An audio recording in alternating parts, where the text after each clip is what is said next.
নমস্কার বন্ধুরা, তোমাদের ইউটিউব চ্যানেল জিকে বাংলাতে তোমাদের স্বাগত। বন্ধুরা, পিএসসি মিসলিনিয়াস এবং পিএসসি ক্লার্কশিপের যে 5000 পিএসসির বাছাই করা জিকে সিরিজ আমরা শুরু করেছি। আজকে নতুন একটা ক্লাস যেখানে আমরা গুরুত্বপূর্ণ প্রশ্নগুলো নিয়ে আলোচনা করছি। পিএসসির previous year plus PSC latest training প্রশ্ন উত্তর, এই প্রশ্নগুলো তোমরা করে গেলে আপকামিং পরীক্ষায় প্রচুর প্রশ্ন কমন পাবে, এইটুকু আমরা কিন্তু বলতে পারি। তাহলে চলো শুরু করব। এর আগের ভিডিওগুলো যারা দেখোনি তারা অবশ্যই লিঙ্ক ডিসক্রিপশন বক্সে আছে, একটা প্লেলিস্ট করে দেওয়া আছে, তোমরা সেগুলো দেখে নিতে পারো। তাহলে চলো প্রথম প্রশ্ন আজকে দেখে নেব, যে সম্প্রতি পয়লা বৈশাখকে রাজ্য দিবস হিসেবে ঘোষণা করলো কে? পশ্চিমবঙ্গ, উড়িষ্যা, ত্রিপুরা না আসাম? আমরা প্রত্যেকে জানি আমাদের যে প্রিয় রাজ্য পশ্চিমবঙ্গ কিন্তু পয়লা বৈশাখটাকে কিন্তু রাজ্য দিবস হিসেবে ঘোষণা করেছে। এটা কিন্তু ঘুরিয়েও দিতে পারে যে পশ্চিমবঙ্গ কবে রাজ্য দিবস ঘোষণা করেছে, সেটা হচ্ছে পয়লা বৈশাখ, মাথায় রাখবে। নেক্সট 2 নম্বর প্রশ্ন, যে নিম্নলিখিত কোনটি তরল অ্যারোসেলের উদাহরণ? ধোঁয়া, অপশন বি হচ্ছে ধুলো, অপশন সি মিস্ট, না অপশন ডি ধোঁয়াশা? উত্তর কী হবে? উত্তর হবে অপশন সি মিস্ট। মিস্ট হচ্ছে একটি তরল অ্যারোসেল। নেক্সট 3 নম্বর, হাম্পির স্তম্ভ বা মিনার সমষ্টি স্থাপন করেছিলেন কে? হরিহর বুক্কা, উদয়ন ও শিশুনাগ, মহেন্দ্র বর্মন ও শিরশর, না দেব বর্মন বৈন্য? উত্তর কী হবে? উত্তর হবে অপশন এ, হরিহর এবং বুক্কা এই হাম্পির স্তম্ভ স্থাপন করেছিল এবং এটি কর্ণাটকে আছে। যদি বলে কোথায় আছে, সেটা হচ্ছে কর্ণাটক। নেক্সট, হফম্যান কাপ, এই যে কাপটা, এটা কোন খেলার সঙ্গে যুক্ত? লন টেনিস, ব্যাডমিন্টন, হকি না ফুটবল? স্ট্র্যাটেজিকের গুরুত্বপূর্ণ প্রশ্ন, উত্তর হবে লন টেনিস। লন টেনিস কিন্তু হফম্যান একটা ইন্টারন্যাশনাল যে কাপ, এটা খেলা হয় লন টেনিসে এবং মিক্সড ডাবলসে এই খেলাটা হয়। নেক্সট, পণ্ডিত রবিশঙ্কর তিনি কোন সালে ভারতরত্ন পেয়েছিলেন? 1995, 1996, 1997, না 1999? উত্তর কী হবে? উত্তর হবে অপশন ডি, 1999 সালে পণ্ডিত রবিশঙ্কর ভারতরত্ন পেয়েছিলেন। এখান থেকে আরও একটা প্রশ্ন দেয় যে পণ্ডিত রবিশঙ্কর কিসের সঙ্গে যুক্ত? তিনি কিন্তু সিতারের সঙ্গে যুক্ত, খুবই গুরুত্বপূর্ণ। ঠিক আছে, পরবর্তী প্রশ্ন আমরা দেখে নেব, যে প্রথম সরকারি ভাষা কমিশনের সভাপতি কে ছিলেন? বিজি খের, রাজেন্দ্র প্রসাদ, জওহরলাল নেহরু, না শ্যামাপ্রসাদ মুখোপাধ্যায়? উত্তর কী হবে? উত্তর হবে অপশন এ, বিজি খের। তিনি কিন্তু প্রথম সরকারি যে ভাষা কমিশন হয়েছিল তার সভাপতি ছিলেন। পরবর্তী আমরা দেখব যে কি বলছে, মোহাম্মদ বিন তুগলকের রাজত্বকালে কোন মঙ্গল নেতা ভারত আক্রমণ করেছিল? দেখো, বিভিন্ন মঙ্গল নেতা ভারত আক্রমণ করেছিল এবং সেই সময় ভারতবর্ষে কে কার মানে কে রাজত্ব করতো সেটাও কিন্তু ঘুরিয়ে দেওয়া হয়, কিন্তু এটা কিন্তু উল্টে দিয়েছে যে মোহাম্মদ বিন তুগলকের সময় কোন মুঘল নেতা ভারত আক্রমণ করেছিল। তৈমুরলং, তার মাসিরিন, চেঙ্গিস খান, না কেউই নয়? উত্তর কী হবে? উত্তর হবে অপশন বি, অর্থাৎ তার মাসিরিন মঙ্গল নেতা, তিনি মোহাম্মদ বিন তুগলকের রাজত্বকালে ভারত আক্রমণ করেছিলেন। এখান থেকে এই দুটো কিন্তু অপশন এ এবং অপশন সি, এই দুটো নিয়ে বহু পরীক্ষায় কিন্তু বহু প্রশ্ন এসছে, এগুলো তোমরা একটু জেনে রাখো। যে এই তৈমুরলং দেখতে পাচ্ছ, তৈমুরলং এখান থেকে প্রশ্ন জিজ্ঞেস করে যে কত সালে ভারত আক্রমণ করেছিল?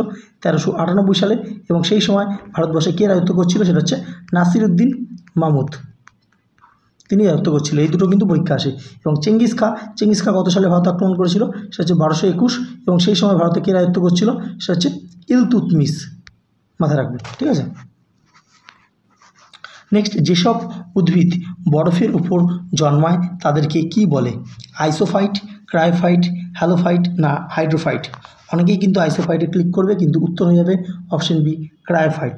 তো ক্রায়োফাইট বলা হয় যেসব উদ্ভিদ বরফের উপর জন্মায় তাদেরকে কিন্তু ক্রায়োফাইট বলা হয়। ঠিক আছে, নেক্সট আমরা দেখব 9 নম্বর, যে মিওসিস কোষ বিভাজন কোন কোষে হয়? কাণ্ডকোষ, পত্রকোষ, মূলের কোষ, না জনন কোষ? উত্তর হবে অপশন ডি, জনন কোষে মিওসিস কোষ বিভাজন হয়। 10 নম্বর প্রশ্ন আমরা দেখে নেব, যে নিচের কোনটিকে আত্মঘাতী থলি বলা হয়? গলগি বডি, ক্রিস্টা, লাইসোজোম, না রাইবোজোম? উত্তর হবে অপশন সি, লাইসোজোম। লাইসোজোমকে কিন্তু আত্মঘাতী থলি বলা হয়।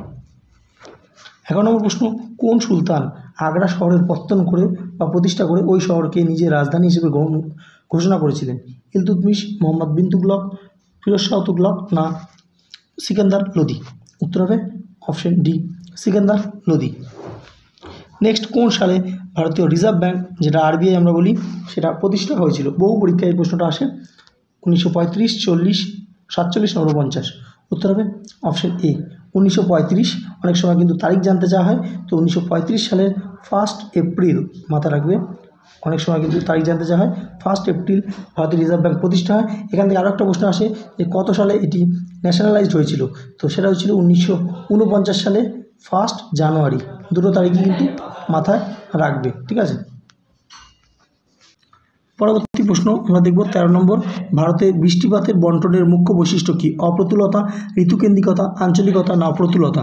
উত্তর কী হবে? উত্তর হবে অপশন বি। বুঝতেই পারছি আমরা, ঋতুকেন্দ্রিকতা। মৌসুমী বায়ুর প্রভাবে কিন্তু ভারতবর্ষে বৃষ্টিপাত হয়, তো ঋতুকেন্দ্রিকতা কিন্তু ভারতবর্ষের যে বৃষ্টিপাতের মূল বৈশিষ্ট্য। নেক্সট আমরা দেখব যে পরবর্তী প্রশ্ন, ন্যাশনাল ক্যাপিটাল রিজিয়ন কত সালে এটি অনুমোদিত হয়েছিল?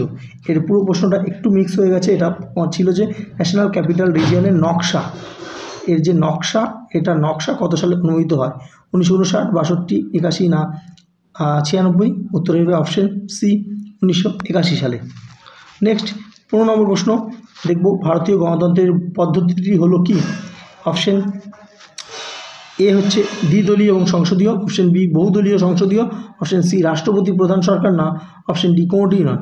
তো প্রত্যেকে আমরা জানি অপশন বি হবে, যে বহু দল থাকে ভারতবর্ষের যে গণতন্ত্রের বৈশিষ্ট্য, মানে বিভিন্ন দল বিভিন্ন পার্টি আমরা দেখতে পাই, এবং সংসদীয়, ঠিক আছে। তো নেক্সট 16 নম্বর প্রশ্ন, এটা কনস্টিটিউশন থেকে করা হয়েছে, কোন আর্টিকেল? বলতে হবে তোমাদের যে ভারতীয় সংবিধানে কোন ধারায় বলা হয়েছে যে কিছু সীমাবদ্ধতার মধ্যে প্রত্যেক ধর্মীয় সত্তার ধর্মীয় এবং সমাজসেবামূলক কাজের জন্য প্রতিষ্ঠান গড়ে তোলা এবং পরিচালনা করার অধিকার রয়েছে। 24, 25, 26 না 27? উত্তর হবে অপশন সি, 26 নম্বর আর্টিকেলে কিন্তু এটা বলা হয়েছে। নেক্সট আমরা দেখে নেব যে অর্থ কমিশন গঠিত হয় একজন সভাপতি এবং কতজন সদস্য নিয়ে? তো 4 জন, 5 জন, 6 জন না 7 জন? উত্তর কী হবে? উত্তর হবে অপশন এ, 4 জন সদস্য। অর্থাৎ অর্থ কমিশন কিন্তু একজন সভাপতি থাকবে এবং 4 জন সদস্য। যদি বলে যে অর্থ কমিশনের টোটাল কজন, সেটা হচ্ছে 5 জন, এটা মাথায় রাখবে। এবং বর্তমানে কততম অর্থ কমিশন চলছে? সেটা হচ্ছে 16তম অর্থ কমিশন বা ফাইন্যান্স কমিশন কিন্তু চলছে। এবং এর হেডকে বা চেয়ারম্যানকে, ভাইস চেয়ারম্যান, সেটা হচ্ছে অরবিন্দ পানাগড়িয়া। ভাইস চেয়ারম্যান হচ্ছে অরবিন্দ পানাগড়িয়া। পরবর্তী আমরা দেখব যে 18 নম্বর প্রশ্ন, ইম্পেরিয়াল লেজিসলেটিভ কাউন্সিলে ইলবার্ট বিল আনা হয়েছিল কত সালে? 1880, 1883, 1885 না কোনটি না? উত্তর হবে অপশন বি, 1883 সালে ইলবার্ট বিল আনা হয়েছিল। নেক্সট ইসিএফ এটা কি? তো এটা অর্থনীতির একটা প্রশ্ন। Economic capital framework, equity cash flow, entity concept fund না কোনটি না? উত্তর কী হবে? Option A, economic capital framework, ECF এর পুরো কথা। নেক্সট ভারতীয় যে অর্থনীতি, এটা কি? সম্পূর্ণ নিয়ন্ত্রিত ব্যক্তিগত মালিকাহীন অর্থনীতি, মিশ্র অর্থনীতি, ধনতান্ত্রিক অর্থনীতি না কোনটি না? প্রত্যেকেই আমরা জানি যে এটি একটি মিশ্র অর্থনীতি। যে ভারতবর্ষের যে অর্থনীতি সেটা হচ্ছে মিশ্র অর্থনীতি, পাবলিক এবং প্রাইভেট দুটোই কিন্তু এখানে দেখা যায়। নেক্সট 21 নম্বর, যেটির পিএইচ যে ভ্যালু এটা <7 রয়েছে, সেটি কি হবে?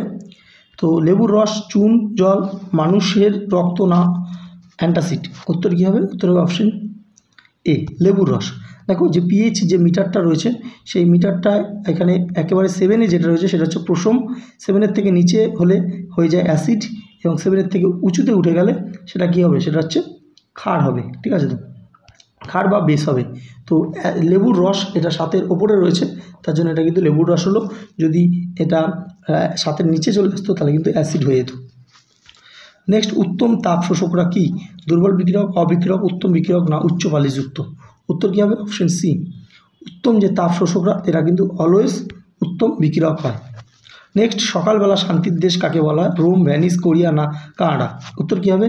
উত্তর হবে অপশন সি, কোরিয়া। কোরিয়াকে সকালবেলা শান্তির দেশ বলা হয়। ওএনজিসির সদর দপ্তর কোথায়? Oil and natural gas corporation বা কমিশন।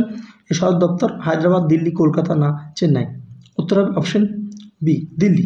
ওএনজিসির যে হেডকোয়ার্টার সেটা হচ্ছে দিল্লিতে অবস্থিত। কমলাকান্ত কার ছদ্মনাম? এটা বাংলা বাঙালির একটা গুরুত্বপূর্ণ, আমরা কিন্তু বাংলা বাঙালির একটা সেট যে নিয়ে আসবো সিরিজ, অনেকেই কিন্তু রিকোয়েস্ট করেছে। তো রবীন্দ্রনাথ ঠাকুর, শরৎচন্দ্র চট্টোপাধ্যায়, বঙ্কিমচন্দ্র চট্টোপাধ্যায় না মধুসূদন দত্ত? উত্তর হবে অপশন সি, বঙ্কিমচন্দ্র চট্টোপাধ্যায়ের কিন্তু যে ছদ্মনাম কমলাকান্ত। 26 নম্বর, সারে জাহাসে আচ্ছা হিন্দুস্তান হামারে এই গানটি স্রষ্টাকে? রহমত আলী, মোহাম্মদ ইকবাল, রবীন্দ্রনাথ ঠাকুর না রামপ্রসাদ বিসমিল? উত্তর হবে অপশন বি, মোহাম্মদ ইকবাল। 27 নম্বর কালপাক্কম, এটা পারমাণবিক একটা শক্তি উৎপাদন কেন্দ্র, এটা কোন রাজ্যে রয়েছে? কেরালা, কর্ণাটক, তামিলনাড়ু না তেলেঙ্গানা? উত্তর হবে অপশন সি তামিলনাড়ু। তামিলনাড়ুতে কিন্তু এই কালাপাক্কম পারমাণবিক শক্তি উৎপাদন কেন্দ্র রয়েছে। 28 নম্বর দ্য গোল্ডেন কোয়াড্রিলেটারাল পথের মধ্যে কোন শহরটি নেই? আহমেদাবাদ, কলকাতা, মুম্বাই, দিল্লি? উত্তর হবে অপশন এ আহমেদাবাদ। আহমেদাবাদ কিন্তু এই গোল্ডেন কোয়াড্রিলেটারালের মধ্যে নেই। কোন কোন শহর রয়েছে? এরকম জায়গায় কলকাতা আছে, এরকম জায়গায় চেন্নাই আছে, কলকাতা, চেন্নাই, এরকম জায়গায় মুম্বাই, এরকম জায়গায় দিল্লি। এই যে কে বলা হচ্ছে গোল্ডেন কোয়াড্রিলেটারাল। নেক্সট, চেন্নাইকে কলকাতা শহরকে যুক্ত করেছে, অর্থাৎ চেন্নাই এবং কলকাতাকে যুক্ত করেছে কোন হাইওয়ে? NH4, NH17, NH16 না NH18? উত্তর কী হবে? উত্তর হবে অপশন সি NH16। NH16টা যুক্ত করেছে হচ্ছে কলকাতার সঙ্গে, এরকম জায়গায় কলকাতার সঙ্গে চেন্নাই।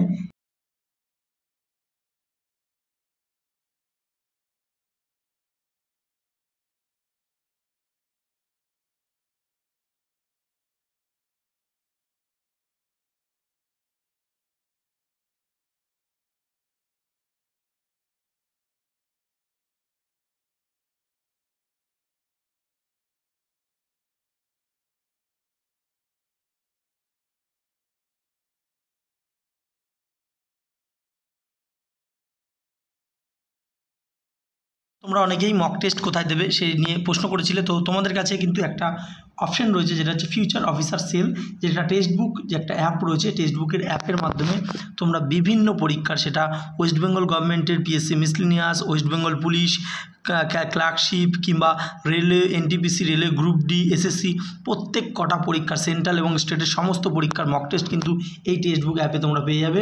এবং এই টেক্সট বুক অ্যাপে পরীক্ষা দিতে হলে তোমাদের দুরকম সাবস্ক্রিপশান রয়েছে, সেটা নিতে হবে। যদি তোমরা ইয়ারলি অর্থাৎ 1 বছরের সাবস্ক্রিপশান নাও, যেটার দাম 499 টাকা, কিন্তু এখন অফারে কিন্তু সেটা 307 টাকায় তোমরা পেয়ে যাবে। এবং এর ওপর আরও 12% তোমরা ছাড় পেয়ে যাবে। যদি তোমরা এই কুপন কোডে জিকে ম্যানিয়া লিখে অ্যাপ্লাই করো তাহলে আরও 12% ছাড় পেয়ে যাবে। এবং পাশাপাশি যদি তোমরা ইয়ারলি পাস প্রোটা নাও তাহলে যেটার দাম 699 টাকা, সেটা কিন্তু এখন পেয়ে যাবে বর্তমানে 439 টাকায়, এবং আরও 12% ছাড় পেয়ে যাবে জিকে ম্যানিয়া লিখে সার্চ করলে। তো এইখানে তোমাদের দুটো বলে দিই, পাস আর পাস প্রোর মধ্যে পার্থক্য কী। পাসটা যদি নাও তাহলে তোমরা কোনো একটা পার্টিকুলার এক্সামের পরীক্ষাগুলো দিতে পারবে, আর যদি পাস প্রো নাও তাহলে তোমরা সমস্ত পরীক্ষার যে মক টেস্টগুলো কিন্তু দিতে পারবে। এবং এখানে মক টেস্ট পাবে না, মক টেস্টের পরে তোমরা কত র্যাঙ্ক করছো, কত নম্বর পাচ্ছ, কোনটা ভুল করলে, এছাড়া কী কী যে সলিউশন, পুরো বিস্তারিত সলিউশনও কিন্তু তোমরা পেয়ে যাবে। নিচে লিঙ্ক রয়েছে, সেখান থেকে তোমরা ডাউনলোড করতে পারো। এবং সাবস্ক্রিপশান নেওয়ার সময় তোমরা অবশ্যই কুপন কোডটা যদি জিকে ম্যানিয়া লেখো 12% কিন্তু এই প্রাইসের ওপর আরও ছাড় পেয়ে যাবে। কোনো রকম প্রশ্ন থাকলে তোমরা কমেন্টে জানাতে পারো।